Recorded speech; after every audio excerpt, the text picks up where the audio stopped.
like it clean, but I don't like cleaning. Welcome to the deep dive. So today we're doing something a little different, actually. Instead of, the usual big stack of reports or articles, we're going super focused, we're going deep on just one source. And that source, it's the complete lyrics to a song. Right, which might sound simple at first glance. Exactly. The song is I Like It Clean, written and produced by Kurt Holes, who, as you know, works across tons of genres. Now, okay, a song about cleaning. It seems pretty straightforward, maybe even a bit mundane. But that's the beauty of it. When you actually unpack the words, it's this incredibly concentrated look at something really fundamental. Which is? Well, it's that gap, that tension between wanting something perfect, the ideal outcome, and, well, not really wanting to do the work to get it. And our mission today, really, is to figure out why this specific framing, these simple lyrics, hit that nerve so effectively. Why is it so relatable? That's the hook, isn't it? What happens when you have this really strong desire for like the shine and the gleam he talks about, but it crashes right into this deep resistance to the actual labor, the cleaning, the scrubbing, even the scheming involved. It's a fantastic look at human inertia, essentially, that resistance to getting started. Inertia, yeah, that nails it. Okay, let's dive in. So the absolute core, the thing that keeps coming back in the song is that line, I like it clean, but I don't like cleaning. It's perfect, isn't it? Just lays the whole paradox out immediately. We want the benefit, we just don't want the cost, the effort. Yeah, the burden. And what's really interesting is how the lyrics go beyond just saying, I don't like work. They specifically, almost surgically, separate the result from the process. You get these really vivid images of the goal, right? The narrator wants to dream of a sheen. They picture a sparkling floor. Beautiful. Very appealing, yeah. But then, instantly, there's the condition. It has to happen without all the scheming, and critically without the scrubbing. So the clean state is presented as this pure, almost effortless ideal, something that should just exist without all the messy business of, actually doing something. That separation feels key. And if we bring it back to, you listening, this isn't just about washing dishes, is it? Not at all. It's that feeling you get with any big goal, anything that needs that grind, that repetition, the stuff that isn't glamorous. We all want that sparkling floor. Maybe it's mastering a skill or getting that promotion or finishing a huge project. But we bump up against that resistance to the scrubbing, the day in, day out effort it takes. Precisely. And the song even offers a substitute for that effort. Right. No more chores. Yeah. Just some loving. It's like they're trying to swap work directly for affection or maybe just downtime, leisure. It's the ultimate fantasy of efficiency, isn't it? Just skip the hard part and get the reward. Yeah, the instant gratification thing. And you see this reflected culturally too, right? We're constantly shown the shiny end product, the overnight success, the effortless expert, the perfect Instagram life. But rarely the grunt work, the tedious hours, the scrubbing that actually went into it. Yeah, the song taps right into that frustration. Why can't things just be clean? Why all the scheming and effort? So how does that constant exposure to the result without the process kind of mess with us? Especially, say, in learning or building a career. Does it make us even less willing to do the scrubbing? Well, I think it can, yeah. It sort of trains our brain to look for the shortcut. We get primed for that immediate high-impact result. Our brains are fundamentally wired to save energy, right? So given the choice between holding on to the nice mental picture of the sheen and actually doing the hard physical or mental work. It picks the picture. Often, yeah. Especially when the reward for the work is delayed. Cleaning takes time. Mastering a skill takes lots of time. The song captures that exact moment where energy conservation flips into like a real psychological avoidance tactic. Okay, avoidance. That's a good pivot point.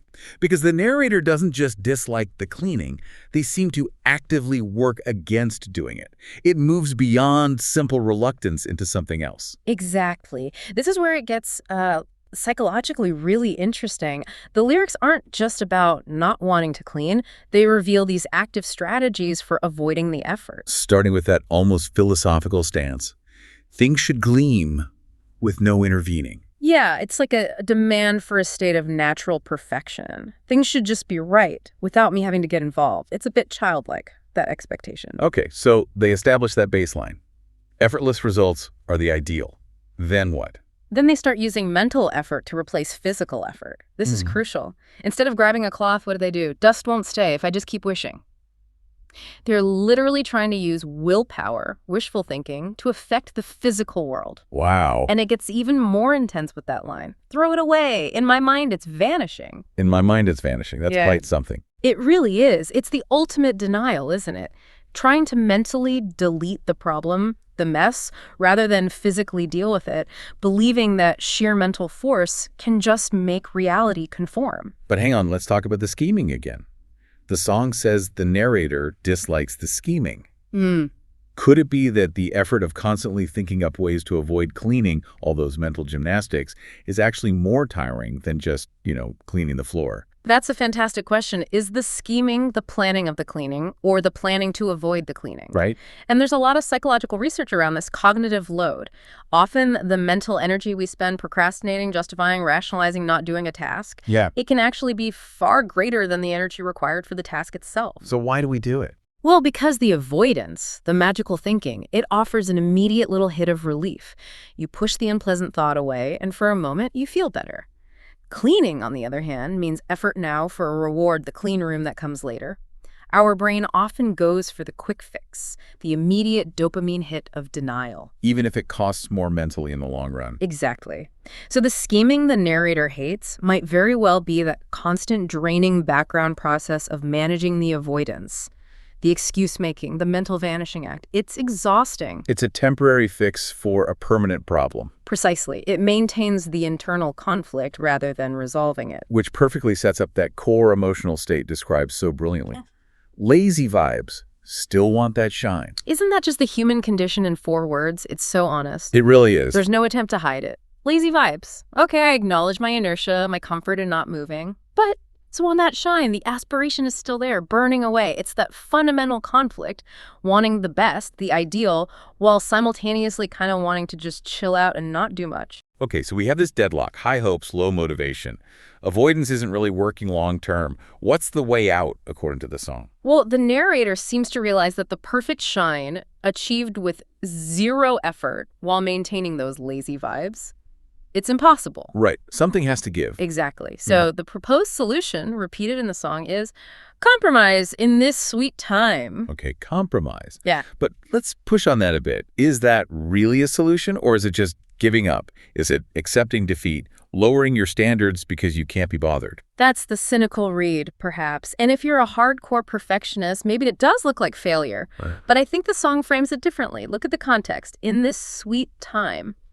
That phrase suggests something positive, doesn't it? Yeah, it sounds pleasant, calm. Right. So maybe the compromise isn't a failure, but a conscious choice. It's about prioritizing something else, sanity, maybe, leisure, enjoying the sweet time instead of constantly battling for unattainable perfection. So it's less about lowering standards and more about reallocating resources, accepting good enough to preserve mental well-being or just enjoy life. I think that's a much richer interpretation. It's realizing that life involves trade-offs. You can scrub relentlessly for that perfect sheen, or you can accept a slightly less gleaming floor and actually, live in the space, enjoy the moment. So the insight isn't about overcoming the laziness through sheer will. It's about adjusting the expectations to fit the reality of the lazy vibes, and framing that adjustment not as defeat, but as a kind of wisdom, self-care almost. Exactly. It feels more like maturity, doesn't it? Not beating yourself up constantly, but finding a sustainable middle ground. That compromise is probably where most of us actually operate day to day. We know things aren't perfect, but we've made peace with it because we have other priorities. Wow. Okay, so when you unpack it like that, Kurt Holz's "I Like It Clean" really isn't just some quirky track about housework. Not at all. It's this incredibly tight exploration of how we deal with inertia, how powerful our aspirations are, and all the mental hoops we jump through to bridge that gap, or sometimes to just accept the gap. Yeah, it distills that universal tension, that push-pull between effort and outcome into just a few lines that repeat and resonate. It really holds a mirror up to that common experience. And it suggests that maybe the ultimate goal isn't always the sparkling floor, but finding that workable compromise that lets you enjoy the sweet time. Beautifully put. It's about finding peace in the imperfection. So that leaves us, and you listening, with a final thought to maybe kick around, pulled straight from the lyrics. If the narrator finds their balance with lazy vibes, still want that shine, where in your own life, or maybe your work, Do you make that specific compromise? When does that desire for the absolute perfect gleam run up against the reality of the scheming and the scrubbing, and you consciously choose the sweet time instead? Something to think about. We'll see you next time on The Deep Dive. If I just keep wishing, throw it away. In my mind it's vanishing. Lazy vibes, still want that shine.